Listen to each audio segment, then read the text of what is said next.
Vimos até agora na história celeste contada nos céus o seguinte: a primeira parte, o primeiro volume da história celestial, iniciando com as constelações de Virgem e Libra, logo tem nos fornecido uma visão geral a partir do nascimento de Cristo, passando por sua morte e ressurreição até a sua segunda vinda em glória. Seu início nós vimos que está na constelação de Virgem, que traz em seu significado a semente prometida. E apesar desta semente morrer em uma cruz para pagamento de nossos pecados, que foram pesados e foi pago um alto preço, como representado na constelação de Libra. E agora, na constelação de Escorpião, que estaremos examinando nesse processo, veremos que essa cena enfatiza que Cristo teria seu calcanhar ferido, representado pela imagem do escorpião, e sua ressurreição, sua vitória sobre a morte, esmagará a cabeça da serpente.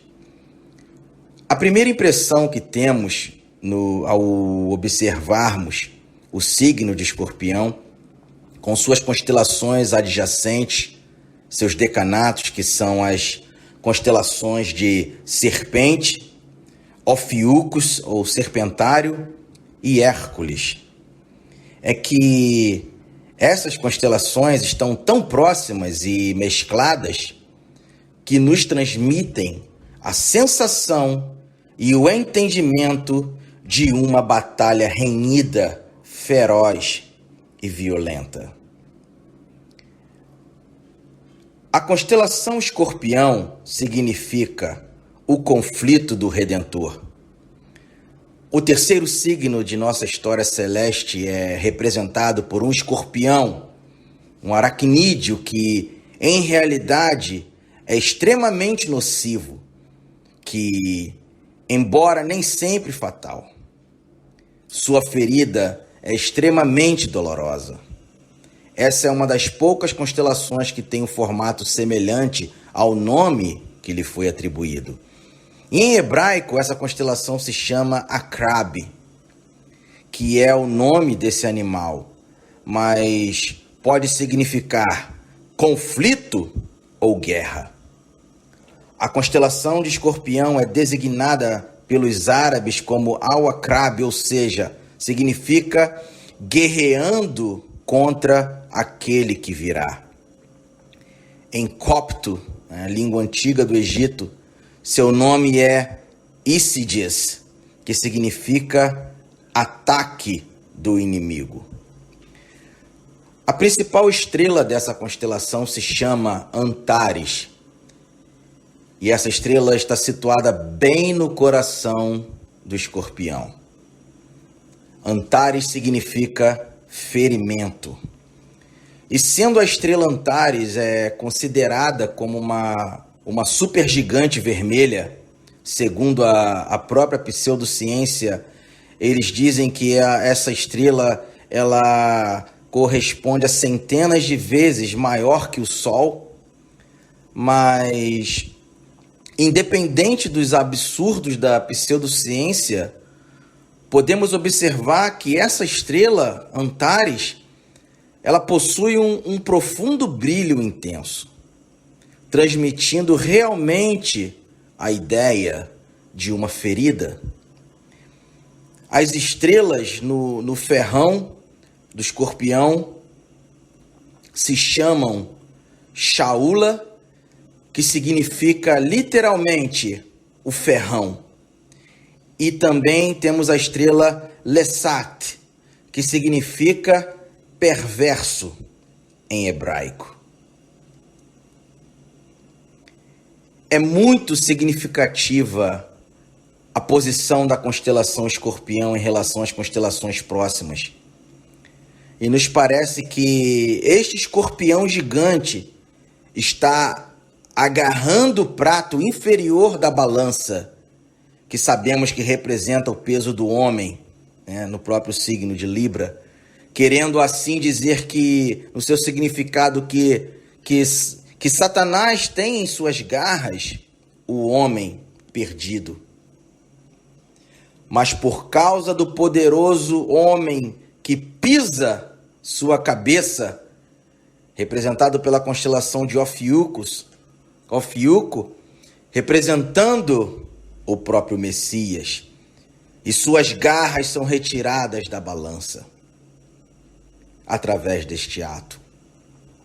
E como reação a essa pisadura, o escorpião está com sua cauda levantada, como que prestes a atacar e ferir com seu ferrão o calcanhar do homem.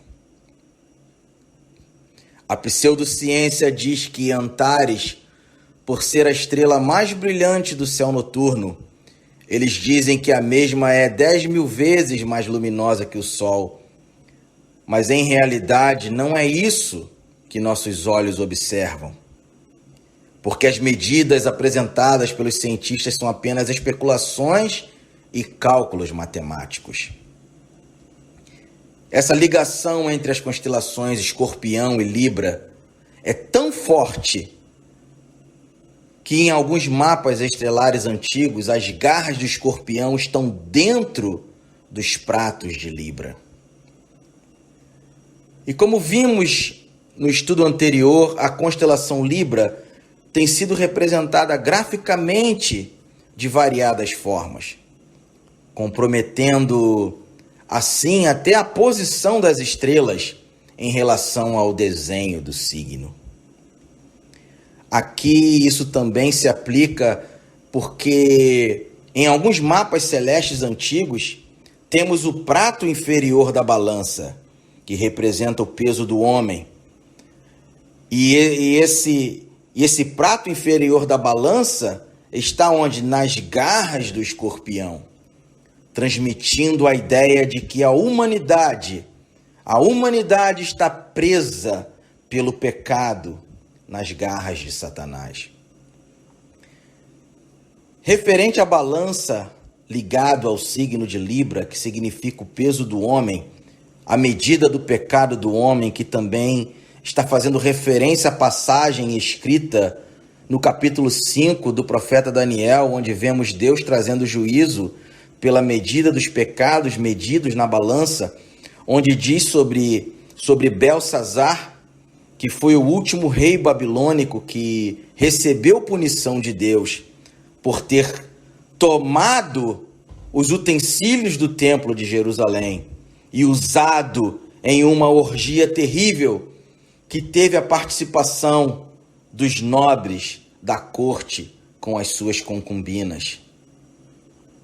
No evento, o rei teve a visão de uma mão misteriosa que trouxe uma mensagem de juízo da parte de Deus contra aquele rei maligno. Em Daniel 5, versículos 25 ao 28, diz assim: Este, pois, é o escrito que se escreveu. Mené, Mené, Tekel, Ufarsim. Esta é a interpretação daquilo. Mené, contou Deus o teu reino e o acabou. Tekel, pesado fostes na balança e foste achado em falta. Pérez, dividido foi o teu reino e dado aos medos e aos persas. Uma prova da própria incoerência da mitologia grega no que diz respeito à origem e significado das constelações é que nela a constelação Escorpião está fortemente associada à constelação Órion, que está localizada no outro extremo do planisfério celeste.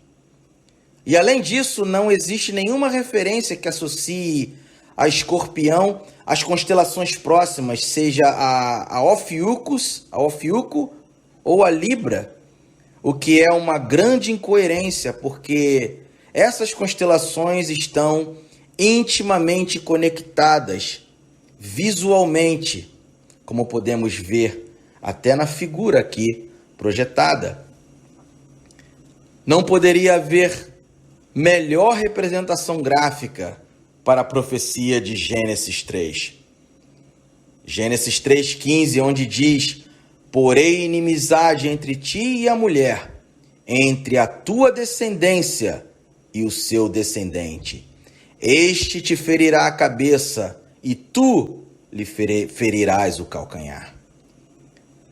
Outro aspecto impressionante desse signo é que, quando Jesus nos evangelhos se refere ao inimigo comum, ele o compara a serpentes e escorpiões. Como diz Lucas, capítulo 10, versículo 19, diz assim: eis aí vos dei autoridade para pisardes serpentes e escorpiões, e sobre todo o poder do inimigo, e nada, absolutamente, vos causará dano.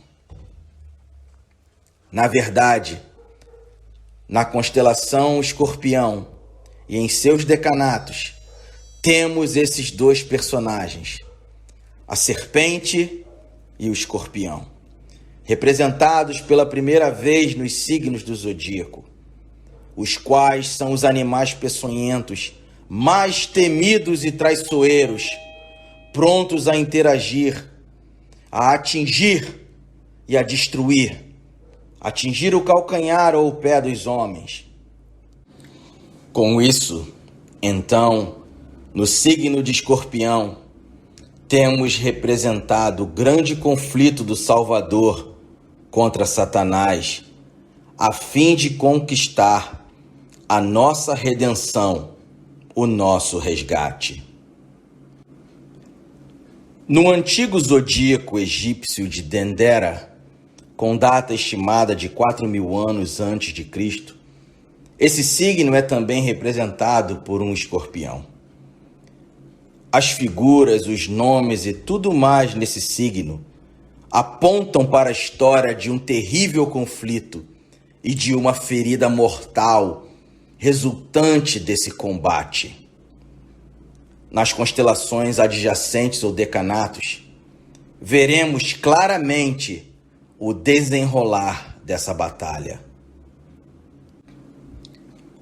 Desde 1922, o mais importante órgão mundial da ciência astronômica, a União Astronômica Internacional, removeu todas as representações pictográficas das constelações e as definiu formalmente apenas como um conjunto de poucas linhas ligando as principais estrelas juntamente com a área delimitada por cada constelação.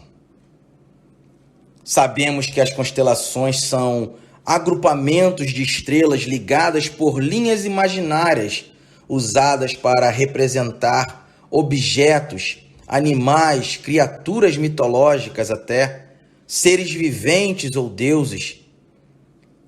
Ninguém vai olhar para o céu e enxergar, por exemplo, a figura literalmente visível de um escorpião, nem de uma balança. Mas essas constelações, elas são codificadas quando ligamos as linhas imaginárias.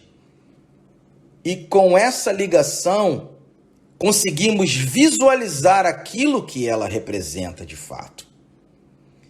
Existem até hoje em dia muitos aplicativos que nos ajudam no mapeamento das linhas das constelações, e eles ainda colocam as figuras correspondentes de cada signo para ilustrar os seus significados.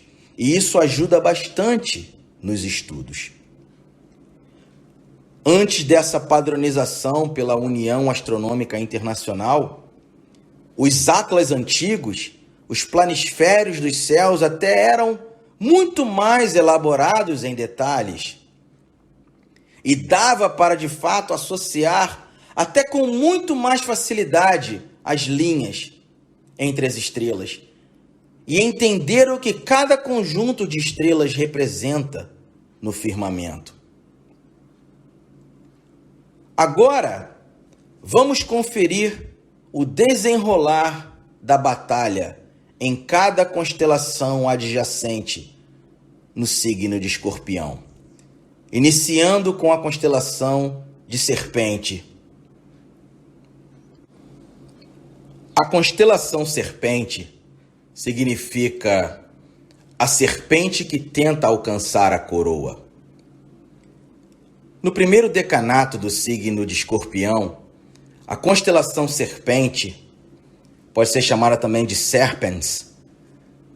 Temos uma enorme serpente tentando se livrar de um poderoso homem para alcançar a coroa celeste, a qual pertence ao Messias.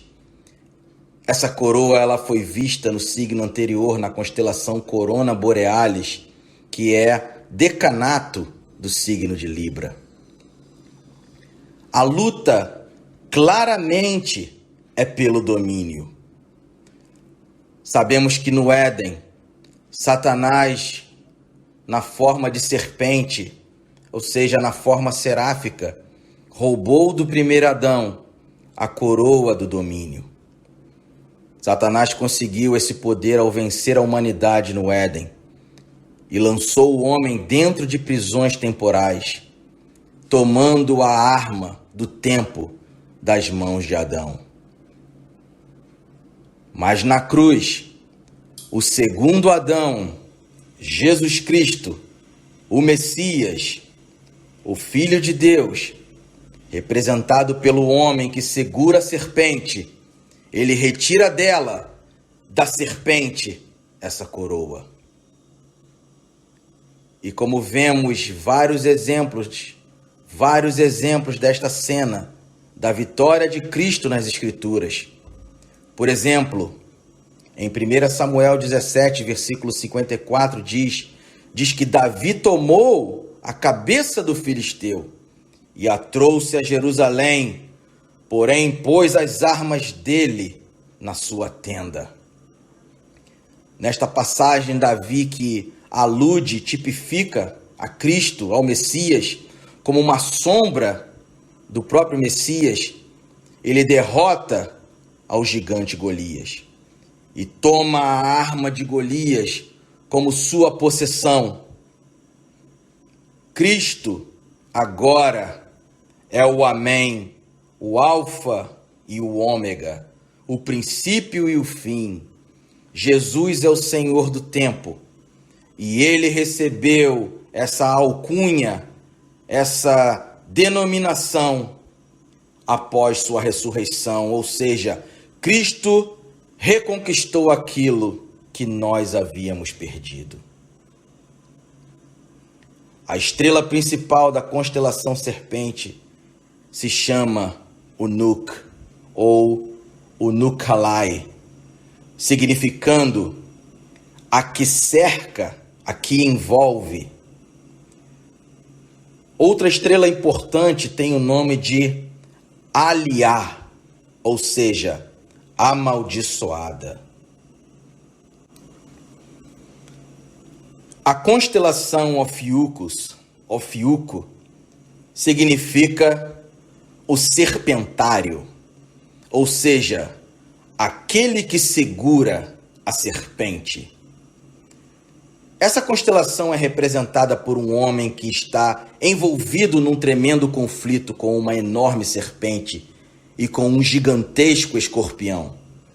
Ele segura firmemente a primeira, que é a serpente, para que não alcance a coroa. E ele pisa com seu pé bem em cima da cabeça do segundo, que é o escorpião, justamente para matá-lo. Temos aqui encenado, representado, o conflito do Redentor com a antiga serpente. Como diz em Apocalipse, capítulo 12, versículo 9, pisando e ferindo a cabeça do inimigo, cumprindo a profecia de Gênesis 3, versículo 15. Ofiuco retrata uma nítida figura de Cristo em seu triunfo. O autor da história celeste fez questão de enfatizar que a semente da mulher não seria vencida. A serpente não obterá o que deseja, a coroa, e o escorpião será esmagado debaixo dos pés do Salvador. Ofiuco é o nome grego desse personagem, vindo do hebraico afiekos, que quer dizer o que segura a serpente. A estrela principal desta constelação se chama Hazalyage, ou Haz-al-Hage, significando a cabeça daquele que segura. Outras estrelas mais importantes são Saif, ou Sabik, ou seja, significa esmagar. Temos outra estrela que é Sebaurai, ou Sheleb, que significa aquele que enrola a serpente. Ofiuco, Asclépio e Esculápio. Duas aplicações que eu acredito que podemos entender sobre essa figura. Talvez por estar enrolado numa serpente. Na mitologia greco-romana, Ofiuco sempre esteve associado a Asclépio, Esculápio, filho de Apolo, considerado como o deus da medicina, que era representado por um homem apoiado num cajado com uma serpente enroscada no mesmo. O símbolo de uma serpente envolta num cajado sempre foi o principal símbolo de Asclépio, Esculápio, e também o mais importante símbolo da medicina e outras instituições. Essa figura do cajado com uma serpente enrolada, ela nos remete à história bíblica da serpente de bronze levantada numa estaca por Moisés no deserto, quando o povo de Israel fazia sua jornada do Egito para Canaã, a fim de curar todos quantos fossem picados por esse animal. Segundo o apóstolo João, essa serpente numa estaca representava aquele que viria, o qual seria o remédio e a cura para o veneno da serpente, pois nosso Senhor se comparou a esse símbolo. Podemos ler essas declarações, essa declaração em João capítulo 3, versículo 14. E a ilustração é muito clara. Jesus Cristo é o verdadeiro Ofiuco, também com o nome de Asclépio, Esculápio, o médico divino, o médico dos médicos, porque além de Jesus Cristo sarar as enfermidades de todos que o buscavam, quando ele esteve aqui na terra, ele foi o único que nos curou do veneno da serpente, a saber, do pecado e da morte. Agora, quando observamos as figuras, temos um outro significado decodificado, com ênfase às serpentes. Nós podemos também entender o seguinte: serpentes são representações de serafins. Ao longo da história, nós temos o serafim, o querubim caído, mais famoso, chamado por vários títulos, nomes, expressões em nossas Bíblias. Satanás, acredito que é o título mais famoso dele. O grande e maior alvo de Satanás está em sua engenharia genética, nos poderes que o Pai lhe deu no mundo antigo e que até hoje ecoa na história humana, a intervenção de Satanás sobre a terra que estamos.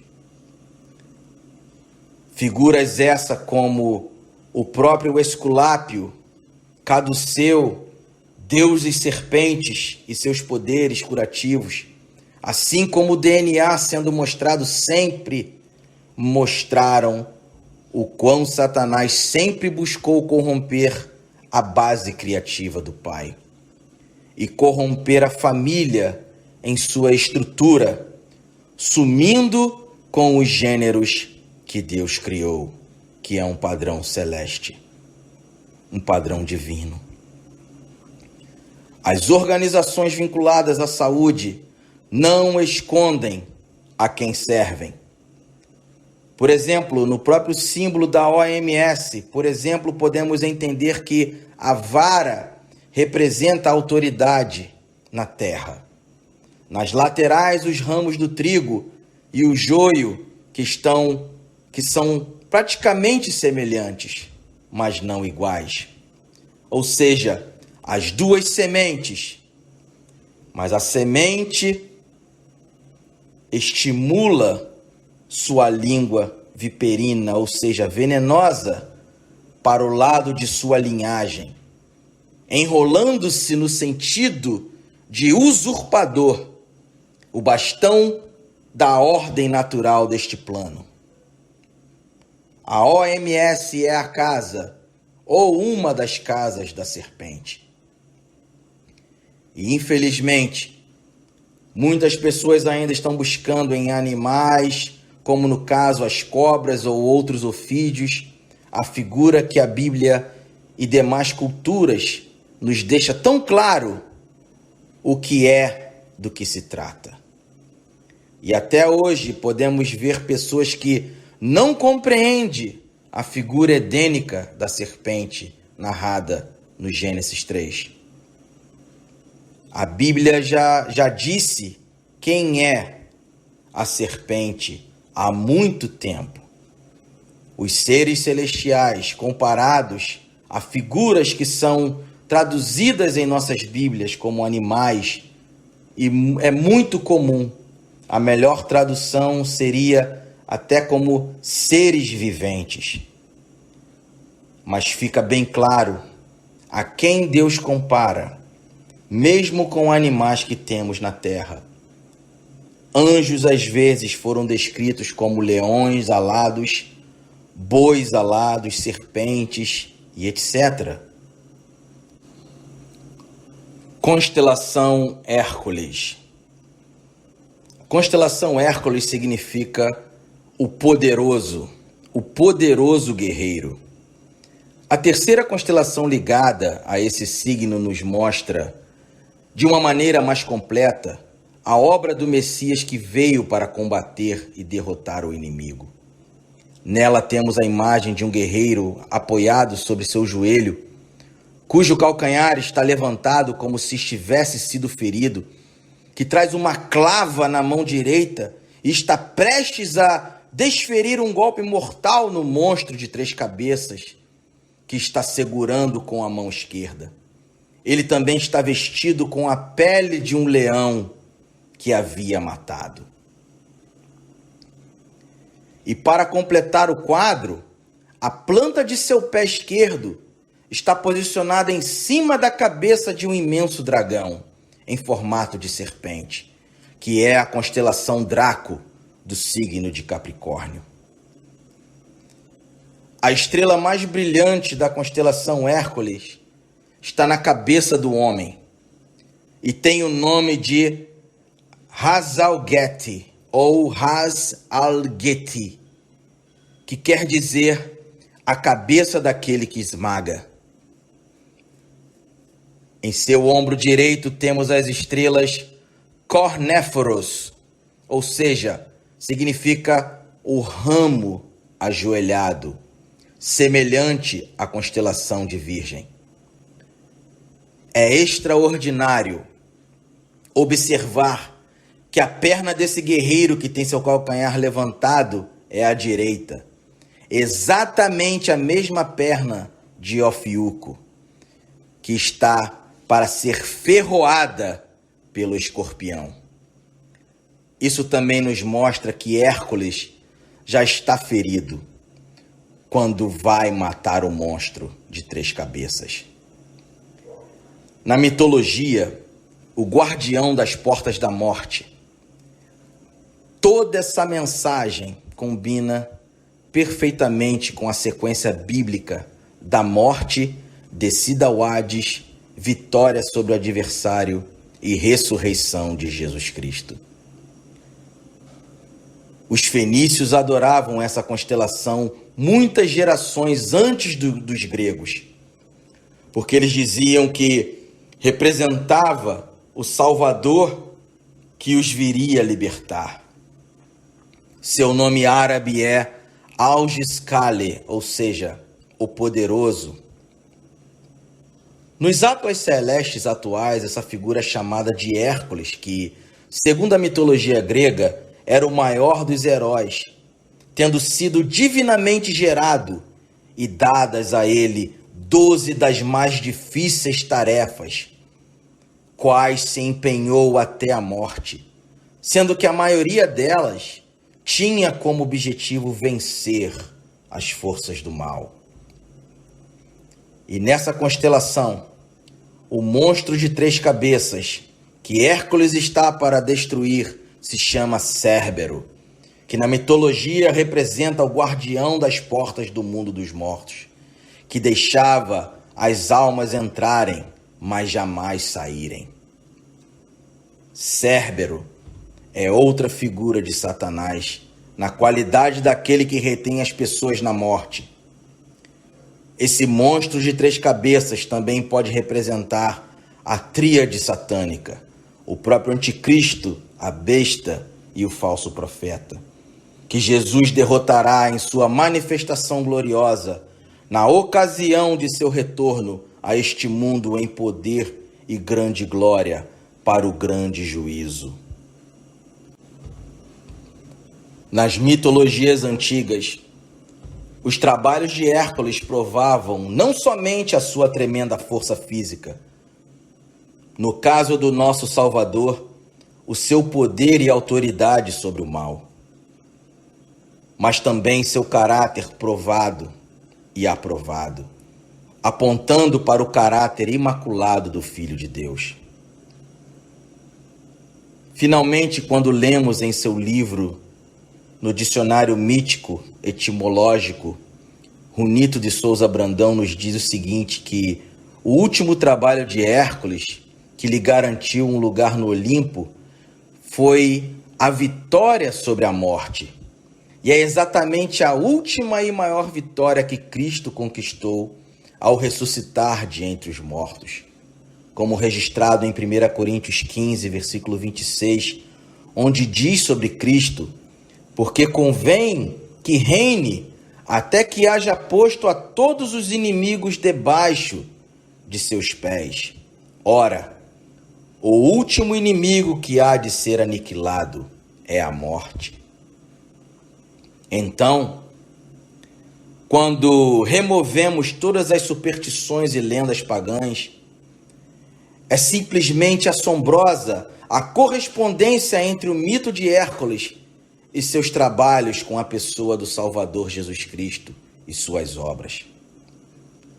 Podemos ver no âmago do personagem dessa constelação a perfeita figura da semente da mulher, que viria ao mundo destruir o diabo com todos os seus feitos, colocar todos os inimigos debaixo de seus pés, romper as portas da morte e libertar os santos heróis da fé do Antigo Testamento que estavam cativos nela. Os pagãos, em sua cegueira, nunca poderiam entender esta história.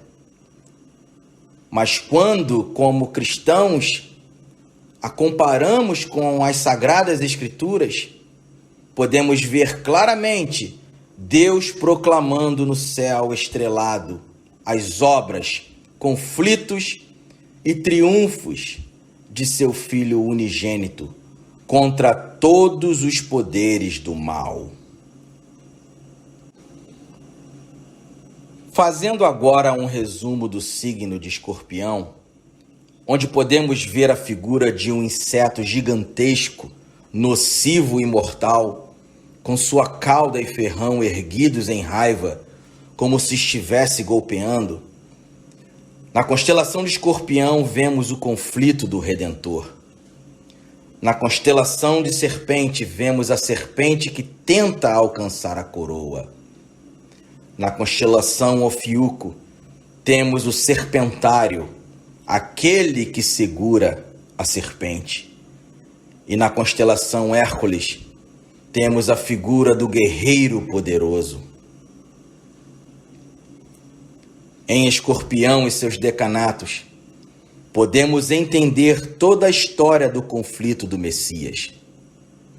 Temos o grande Escorpião, a própria constelação Escorpião, segurando suas garras com as suas próprias garras a raça humana, mas com sua cabeça sendo esmagada pelo pé do homem forte, representado pela constelação Ofiuco, o serpentário, que está prestes a ser ferido no calcanhar por este animal. Ele também segura firmemente a serpente, representado pela própria constelação Serpente, que deseja alcançar a coroa, que significa o domínio. E finalmente, o guerreiro, a constelação Hércules, vestido com a pele de um leão que ele mesmo matou, está para desferir um golpe fatal no monstro de 3 cabeças, tendo seu pé esquerdo posicionado bem em cima da cabeça de um enorme dragão no formato de serpente. Todo esse quadro não pode ser classificado apenas como coincidências, pois são muito precisas para serem consideradas obras do acaso. Será que o bom senso da raça humana, incluindo sua faculdade mental e poderes de comparação, não pode enxergar as marcas de um projeto intencional feito pelas mãos do Criador? Será que não existe uma forte e íntima correspondência com as escrituras sagradas? Sim, precisamos chegar a este veredito, a saber que as constelações e os signos do zodíaco foram colocados nos céus por Deus para representar profeticamente os fatos registrados nas páginas da Bíblia que temos aqui na Terra. A cada dia que passa, desde a criação divina até os dias de hoje, nos céus se mantém a mesma mensagem, com apenas alterações pontuais previamente estabelecidas pelo Eterno Criador.